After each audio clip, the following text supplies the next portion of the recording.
할렐루야. 9월 26일 아침 교대를 시작하도록 하겠습니다. 다 함께 사도신경으로 신앙 고백하시겠습니다. 나는 전능하신 아버지 하나님 천지 창조주를 믿습니다. 나는 그의 유일하신 아들 우리 주 예수 그리스도를 믿습니다. 그는 성령으로 잉태되어 동정녀 마리아에게서 나시고 본디오 빌라도에게 고난을 받아 십자가에 못 박혀 죽으시고 장사된 지 사흘 만에 죽은 자 가운데서 다시 살아나셨으며 하늘에 오르시어 전능하신 아버지 하나님 우편에 앉아 계시다가 거기로부터 살아있는 자와 죽은 자를 심판하러 오십니다. 나는 성령을 믿으며 거룩한 공교회와 성도의 교제와 죄를 용서받는 것과 몸의 부활과 영생을 믿습니다. 아멘. 찬송가 330장입니다. 어두운 밤 시대리니. 통일 찬송가는 370장입니다. 330장 어두운 밤 시대리니. 통일 찬송가는 370장입니다. 어두운 밤 시대리니 내 직분 지켜서 찻이슬 맺힐 때에 일찍 일어나 해 돋는 아침부터 힘써서 일하라. 일할 수 없는 밤이 속히 오리라. 어두운 밤 시대리니 내 직분 지켜서 일할 때 일하면서 놀지 말아라. 낮에는 수고하나 쉴 때도 오겠네. 일할 수 없는 밤이 속히 오리라. 어두운 밤 시대리니 내 직분 지켜서 진은의 빗긴 볕에 힘써 일하고 그 빛이 닿아서 어둡게 되어도 할 수만 있는 대로 힘써 일하라. 아멘. 오늘 우리 주신 하나님 말씀 열왕기하 13장 14절에서 25절의 말씀입니다. 열왕기하 13장 14절에서 25절의 말씀입니다. 이제 말씀 한 절씩 나누어서 교독하시고 마지막 25절 말씀은 한 목소리로 함께 읽도록 하겠습니다. 엘리사가 죽을 병이 들매 이스라엘 왕 요아스가 그에게 내려와 자기의 얼굴에 눈물을 흘리며 이르되 내 아버지여 내 아버지여 이스라엘의 병거와 마병이여 하매 엘리사가 그에게 이르되 활과 화살들을 가져오소서 하는지라. 활과 화살들을 그에게 가져오매 또 이스라엘 왕에게 이르되 왕의 손으로 활을 잡으소서 하매 그가 손으로 잡으니 엘리사가 자기 손을 왕의 손 위에 얹고 이르되 동쪽 창을 여소서 하여 곧 열매 엘리사가 이르되 쏘소서 하는지라. 곧 쏘매 엘리사가 이르되 이는 여호와를 위한 구원의 화살 곧 아람에 대한 구원의 화살이니 왕이 아람 사람을 멸절하도록 아벡에서 치리다 하니라. 또 이르되 화살들을 집으소서. 곧 집음에 엘리사가 또 이스라엘 왕에게 이르되 땅을 치소서 하는지라. 이에 3번 치고 그친지라.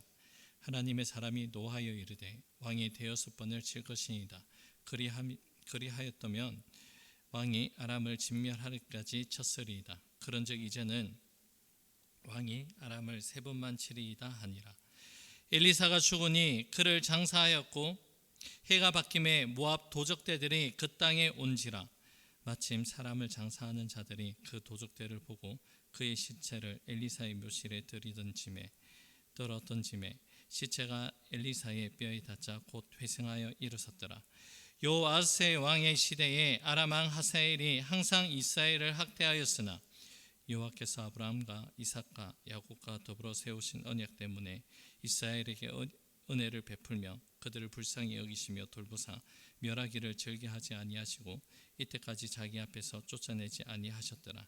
아람의 왕 하사엘이 죽고 그의 아들 베나닷이 대신하여 왕이 되매 요아스의 아들 요아스가 하사엘의 아들 베나닷의 손에서 성읍을 다시 빼앗았으니 이 성읍들은 자기 부친 요아스가 전쟁 중에 빼앗겼던 것이라. 요아스가 베나닷을 3번 쳐서 무찌르고 이스라엘 성읍들을 회복하였더라. 아멘. 오늘 본문의 말씀은 선지자 엘리사의 죽음과 죽음 앞에서도 선지자 엘리사는 그 마지막 사명인 예언을 전하는 그 말씀이 기록되어 있습니다. 먼저 14절과 15절의 말씀입니다. 엘리사가 죽을 병이 들매 이스라엘 왕 요아스가 그에게 내려와 자기의 얼굴에 눈물을 흘리며 이르되 내 아버지여 내 아버지여 이스라엘의 병거와 마병이여 하매 엘리사가 그에게 이르되 활과 화살들을 가져오소서 하는지라 활과 화살들을 그에게 가져오매 엘리사는 이제 자신의 생애가 그리 멀지 않았다, 남아있는 날들이 그리 길지 않았다는 것을 알게 됩니다. 또한 이러한 엘리사 앞에서 요아스 왕은 이스라엘의 병거와 마병이라고 엘리사를 향해 이야기를 하며 눈물을 흘립니다. 요아스 왕의 이 표현을 통해서 엘리사가 이스라엘 가운데서 어떠한 위치와 어떠한 역할을 감당했는지에 대해서 우리는 짐작해 볼 수 있습니다. 병거와 마병은 이스라엘의 군대 능력을 상징하는 그러한 말과도 같습니다. 그만큼 이스라엘의 이 나라에 있어서 엘리사가 차지하는 그 역할이 참으로 크다는 것을 우리가 알 수 있는데요. 자, 이제 자신을 문병하러 온 이 요아스 왕을 향해서 엘리사는 활과 화살을 가지고 오게 합니다. 2가지의 징표를 통해서 앞으로 전개될 상황에 대해서 이제 엘리사가 전해주기를 원하는데요. 본문 16절과 17절의 말씀입니다.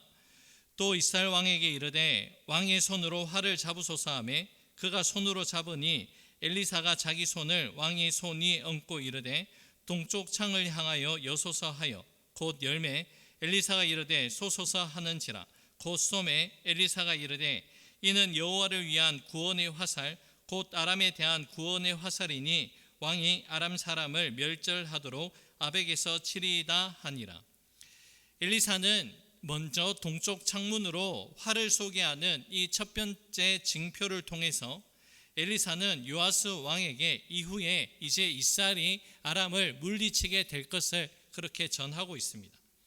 그리고 2번째 표징에 대해서도 예언을 하는데요. 본문 18절과 19절의 말씀입니다. 또 이르되 화살들을 집으소서 곧 집음에 엘리사가 또 이스라엘 왕에게 이르되 땅을 치소서 하는지라 이에 3번 치고 그친지라 하나님의 사람이 노하여 이르되 왕이 6번을 칠 것이니이다. 그리하였더라면 왕이 아람을 진멸하기까지 쳤으리이다. 그런즉 이제는 왕이 아람을 3번만 치리이다 하니라. 엘리사는 요아스 왕에게 화살들을 잡아서 땅에 치도록 그렇게 이야기를 합니다. 요아스 왕이 화살로 땅을 3번 치자 엘리사는 화를 내기 시작하는데요. 화를 내는 이유는 엘리사가 그만 칠 때까지라고 강하고 적극적으로 그렇게 쳐야 하는데 적극성이 있는 행동을 요아스가 하지 않았기 때문입니다. 믿음은 적극적인 결단과 행동으로 이어져야 할 때가 있습니다. 수동적이고 위축된 상태에서 머뭇거리고 갈등하는 그 모습을 하나님께서 결단코 기뻐하지 아니하신다는 것이죠. 물론 우리가 하나님의 뜻보다 앞서가는 그 모습은 철저하게 경계를 해야 되지만 하나님 말씀 위에서 담력 있는 그 믿음을 통해서 우리의 믿음의 성장과 성숙을 반드시 우리는 이루어내야 합니다. 예수님의 말씀 가운데 천국은 침노하는 자의 것이라는 그 말씀을 우리는 또 기억합니다. 하나님의 말씀보다 상황과 문제가 더 크게 여겨져서 소극적인 믿음의 태도를 나타낸다면 결국에 우리 믿음의 정체를 불러오게 되고 결국에는 믿음의 퇴보로까지 이어질 수밖에 없습니다. 믿음의 성장이냐 아니면 믿음의 퇴보냐, 이 문제에 대해서 결국에 우리가 어떠한 반응으로 행동하느냐에 따라서 성장할 것인가 퇴보할 것인가가 결정된다는 것이죠. 말씀에 기초한 믿음으로 상황과 문제들을 돌파하는 영적인 추진력을 가질 수 있는 저와 여러분들 될 수 있기를 주님의 이름으로 축복합니다. 엘리사가 이제 이 땅에서의 연수를 다하고 죽어 땅에 묻히게 됩니다. 그리고 그 다음 해에 이스라엘에는 모압 도적대들이 활개를 치게 되는데요. 한 번은 이스라엘 백성들이 죽은 사람의 장례를 치르는 중에 모압 도적대를 만나서 이 시체를 엘리사 묘실에 던지고 도망을 하게 됩니다. 그런데 어떠한 일이 일어났습니까? 그 버려진 시체가 엘리사의 뼈에 닿자마자 그 시체가 살아나는 역사가 일어나게 됩니다. 엘리사는 죽었지만 살아계신 하나님의 역사는 아직도 능력으로 나타난다는 것을 이 사건을 통해서 증명이 되어집니다. 하나님의 선지자로서 일생의 삶을 살아가다가 생을 마감했던 엘리사는 어찌 보면 죽어서도 그 영향력을 끼치고 있다는 것을 이 사건을 통해서 우리는 알 수 있습니다. 이 모습에서 우리가 묵상해 볼 수 있는 것은 사람의 일생이 호흡을 마치는 것으로 끝이 나는 것이 아니고 어떠한 형태로든지 그 죽음은 영향을 끼칠 수 있다는 것을 우리는 묵상할 수 있습니다. 한 사람의 죽음은 역사의 지평에서 퇴장하는 것과 동시에 또 다른 형태로 역사의 시간 속으로 등장을 하게 됩니다. 이 말의 의미는 사람은 죽음으로써 끝나는 존재가 아니라 죽은 이후에도 계속 후대의 사람들의 기억에 남게 되고 그러한 의미에서 세상의 역사 속으로 다시 등장한다라는 그 뜻을 가집니다. 결국에 우리가 오늘을 어떻게 살아가고 있느냐, 그 모습의 조각들이 모아져서 당대뿐만이 아니라 후대에도 그 모습이 전해지게 됨을 기억한다면 우리는 지금 이 순간을 소중하게 여기며 살아가야 하는 태도를 가지게 됩니다. 본문 22절에서 25절까지 말씀은 앞서서 아람과의 전쟁에서 승리하게 된다는 하나님의 약속, 하나님의 예언이 성취되는 그 말씀입니다. 하나님이 엘리사를 통해서 예언하게 하셨던 것처럼 이스라엘은 아람을 3번에 걸쳐서 승리를 거두게 됩니다. 이 모든 승리의 원동력이 될 수 있는 것은 이스라엘 백성들의 선함과 어려움에 있지 아니합니다. 앞서도 말씀을 드렸지만 이스라엘 백성들은 여전히 하나님의 뜻과는 반대되는 여로보암의 길을 걸어갔지만 그 가운데서도 하나님은 이스라엘 백성들과 맺은 언약을 성취하시기 위해서 구원의 은혜를 베풀어 주십니다. 그 언약이 어떤 언약인지 본문 23절 말씀 가운데 잘 기록되어 있는데요. 23절 말씀을 제가 읽어드립니다.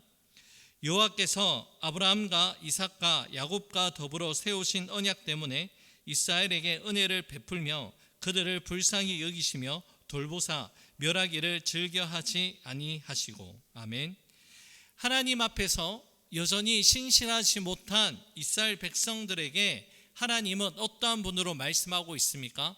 하나님은 여전히 신실하신 분임을 말씀하고 있습니다. 하나님은 그의 백성들과 맺으신 그 언약은 반드시 신실하게 이루시는 하나님이십니다. 이스라엘 역사에서만 그 신실함이 증명되는 것이 아니라 오늘 우리의 삶 가운데서도 하나님의 신실하심은 여전히 우리 삶 가운데 역사되어지고 있고 현재 진행형으로 이루어지고 있다는 것을 우리는 믿음으로 고백하게 됩니다. 여러분, 올바르고 건강한 믿음은 바로 신실하신 하나님의 언약에 대한 믿음의 반응이며 우리들 또한 하나님 앞에서 신실한 그 믿음을 가지고 그 삶을 살아내야 합니다. 이제 오늘의 말씀을 맺겠습니다. 오늘 하루의 삶이 하나님의 언약, 하나님의 말씀을 가까이 하고 적극적이고 그러한 믿음과 순종의 삶을 살아갈 수 있는 저와 여러분들의 모습이 되어서 하나님께 감사하며 영광 올려드릴 수 있는 귀하고 복된 이 하루가 될 수 있기를 주님의 이름으로 축복합니다. 기도하겠습니다. 고맙고 감사하신 사랑의 주님, 하나님 말씀을 가까이 함이 복이라는 그 말씀의 고백대로 오늘 이 하루도 하나님 말씀을 가까이 하며 살아갈 수 있는 우리 모두가 될 수 있도록 은혜를 다하여 주시옵소서. 하나님, 우리가 세상 속에 속하여 있지만 세상의 가치관에 함몰되어 가는 것이 아니라 하나님의 말씀으로 말미암아 이 세상의 가치관을 뛰어넘고 하늘의 가치관을 우리 마음속에 담아두며 그 가치관대로 말씀대로 살아갈 수 있는 우리 모두가 될 수 있도록 은혜를 다하여 주시옵소서. 하나님, 우리는 참으로 하나님 앞에 부족하고 연약합니다. 하지만 하나님의 신실한 말씀으로 말미암아 오늘 이 하루도 믿음 안에서 승리의 삶을 살아갈 수 있사오니 우리에게 긍휼의 은혜를 베풀어 주시옵소서. 모든 것 주님께 감사드리오며 예수님 이름으로 기도 올려드립니다. 아멘. 하늘에 계신 우리 아버지, 아버지의 이름을 거룩하게 하시며 아버지의 나라가 오게 하시며 아버지의 뜻이 하늘에서와 같이 땅에서도 이루어지게 하소서. 오늘 우리에게 일용할 양식을 주시고 우리가 우리에게 잘못한 사람을 용서하여 준 것 같이 우리 죄를 용서하여 주시고 우리를 시험에 빠지지 않게 하시고 악에서 구하소서. 나라와 권능과 영광이 영원히 아버지의 것입니다. 아멘. 개인적으로 기도하는 시간을 가지도록 하겠습니다.